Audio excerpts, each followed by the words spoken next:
Para finalizar con el tema del nexo de causalidad o el nexo causal, estimados estudiantes, nos corresponde desarrollar la ruptura del mismo, ¿no? Ya hemos comenzado con las figuras de la fuerza mayor y el caso fortuito, manifestando que las mismas son hechos externos.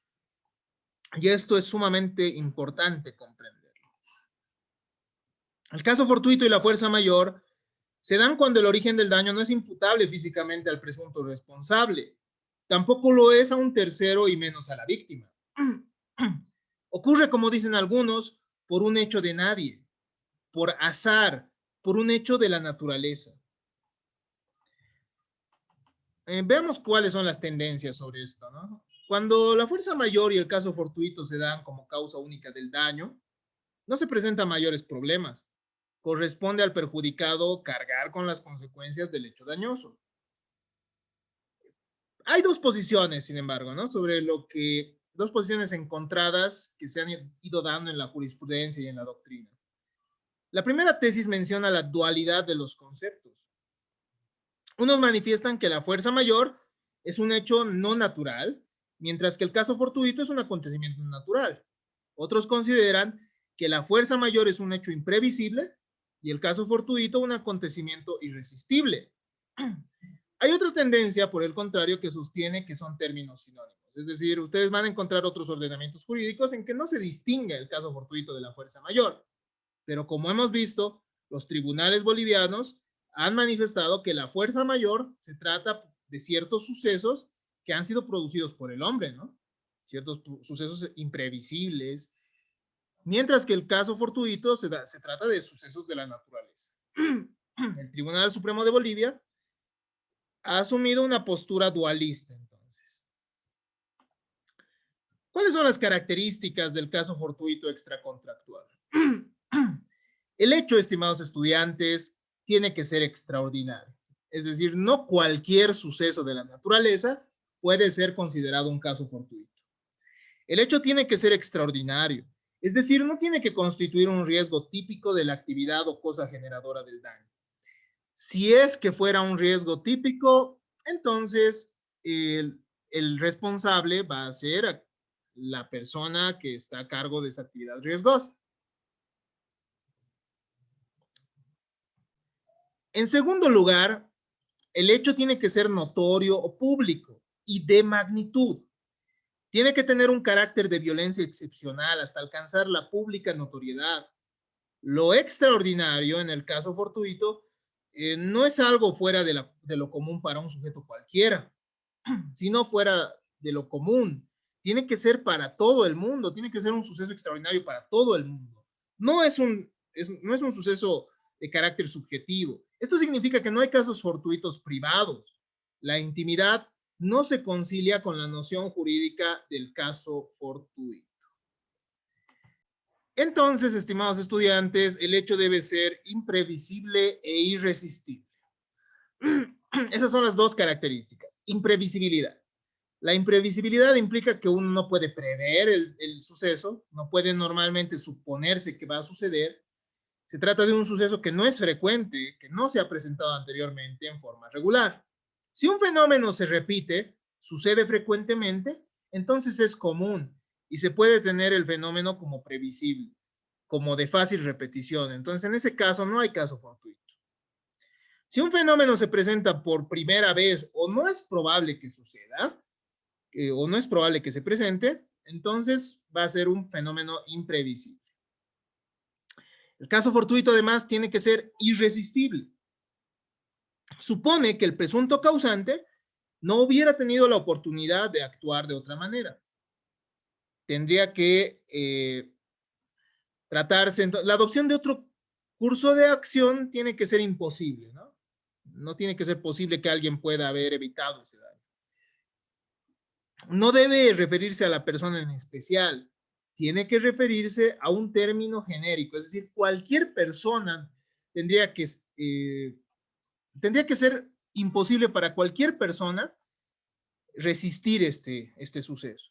Es decir, que debe ser irresistible para cualquier persona colocada en las mismas condiciones objetivas que el presunto responsable.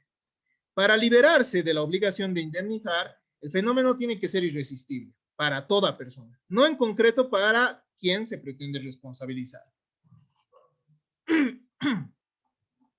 Además del caso fortuito y la fuerza mayor, otro de los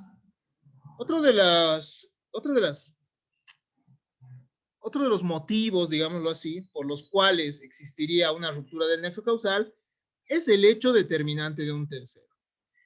El demandado por daños y perjuicios puede exonerarse acreditando que no fue realmente agente de la causa del accidente. Fue una tercera persona. Tendrá que acreditar entonces que fue una tercera persona o la propia víctima y que no tuvo sino una participación circunstancial en los hechos. Así nos dice León Barandiarán. Es determinado por otras legislaciones como una forma de la ruptura del nexo de causalidad.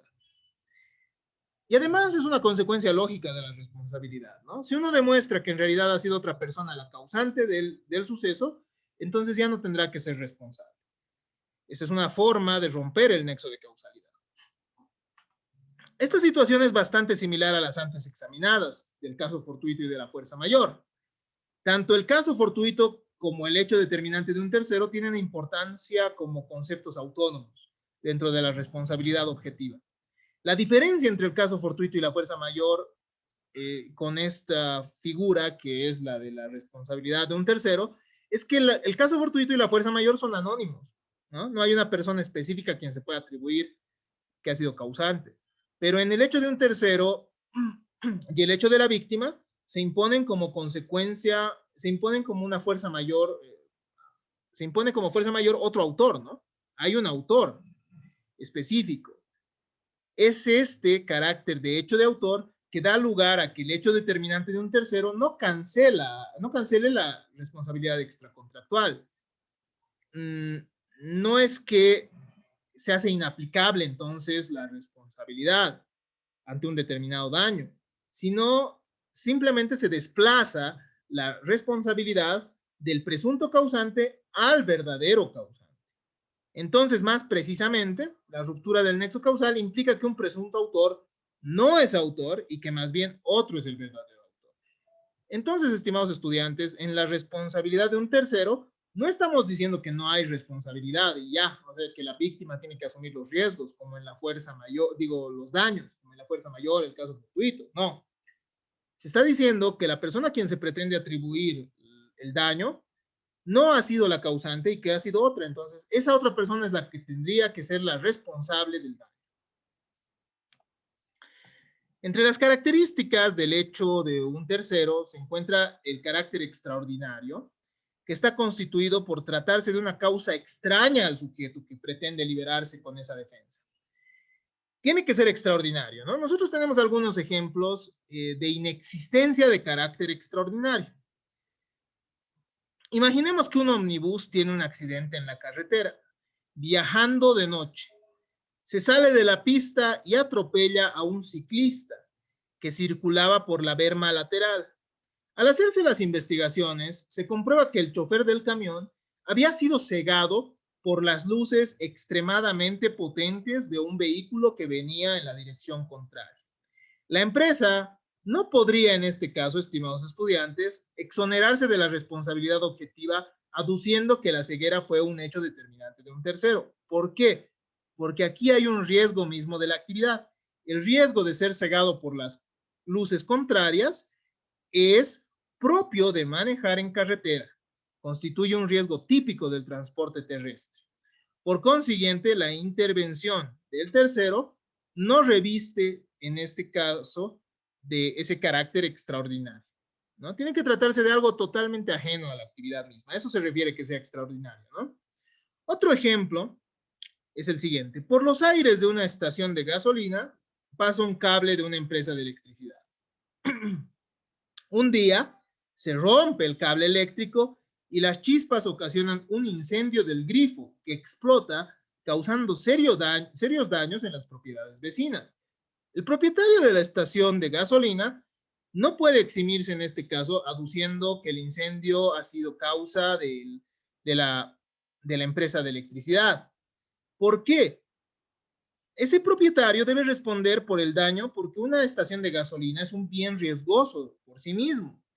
Además, realiza una actividad riesgosa como es el expendio de combustibles. Y entre los riesgos inherentes a este negocio peligroso está la posibilidad de negligencia de terceros que desencadenen el evento dañino. Entonces, el dueño de la gasolinera tendrá que reparar esos daños porque era propio de su actividad. Evidentemente, una vez pagados a los terceros, esta estación de gasolina puede demandar a la empresa eléctrica, pero aparte, solo esta empresa, para que ésta le indemnice por los daños sufridos, que incluirían, claro está, los pagos a los vecinos y también el daño del grifo. Además de ser extraordinario el hecho, estimados estudiantes, hemos visto en qué casos no es extraordinario porque es un riesgo propio. Además de ser extraordinario el hecho de un tercero, mejor dicho, es decir, que no se tiene que tratar de un riesgo propio de la actividad.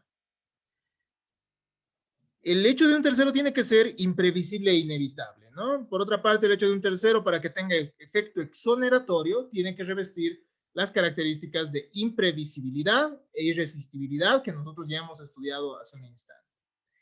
Finalmente, y para concluir nuestra clase del día de hoy, vamos a analizar la imprudencia de la víctima. Estamos ante un caso similar a los anteriores. Estamos ante un caso similar a la fuerza mayor, el caso fortuito y el hecho determinante de un tercero. Estamos ante un caso similar a de las dos causas de exoneración que ya hemos reseñado. Aquí también se trata de un daño que no ha sido producido por el presunto agente, un daño del cual el demandado no es autor. A diferencia del caso fortuito, en que el daño es atribuible a un suceso anónimo, y también el hecho determinante de un tercero que es imputable a una tercera persona, aquí la causa del daño se encuentra total o parcialmente en el hecho de la propia víctima. Muchas veces es la propia víctima la que va a determinar el daño. La regla ahora comentada libera de responsabilidad al presunto agente cuando se trata de un hecho de segundo, nos dice, ¿no? Eso que nos hablaba, sobre lo que nos hablaba Ángel hace poco, ¿no? Él nos hablaba del hecho de un primero y de un tercero. En este caso es el hecho del segundo, es decir, de la propia víctima. Se trata de un hecho de segundo, por las mismas razones que la frase anterior de la norma, lo ha liberado de responsabilidad cuando se trata de un hecho de un tercero. Cuando el hecho de la víctima es único y determinante en el resultado del nexo de causalidad, bueno, entonces el nexo se rompe, ¿no? Es decir, que la imputación física del resultado se hizo mal, ya que no fue aquel el causante, sino la propia víctima. Esta figura se encuentra prevista de manera expresa en los artículos 995 al 999 del Código Civil Boliviano, y además, estimados estudiantes, es importante manifestar que la teoría misma permite que se rompa el nexo de causalidad. Esto podría invocarse en la responsabilidad civil objetiva o subjetiva, esto que nosotros hemos ido estudiando. Entonces, la teoría también nos brinda elementos para poder en determinados momentos determinar la exoneración de responsabilidad de ciertas personas. Hasta acá, estimados estudiantes, nosotros hemos podido ver que la víctima muchas veces puede determinar el propio daño, ¿no? En los tribunales de Bélgica, si mal no estoy, se dio el caso de un hombre que demandó a otro porque el perro de este le había mordido, ¿no? Le había mordido y le había generado ciertos daños. Pero el tribunal ha establecido que en realidad este caso era propio de la víctima porque la víctima había sido mordida por el perro cuando se estaba entrando en cuando estaba ingresando en la propiedad privada del dueño del perro. Entonces, en esta circunstancia era la propia víctima la que había determinado el daño. Hay ciertas circunstancias entonces en las cuales la misma víctima es la que genera el daño.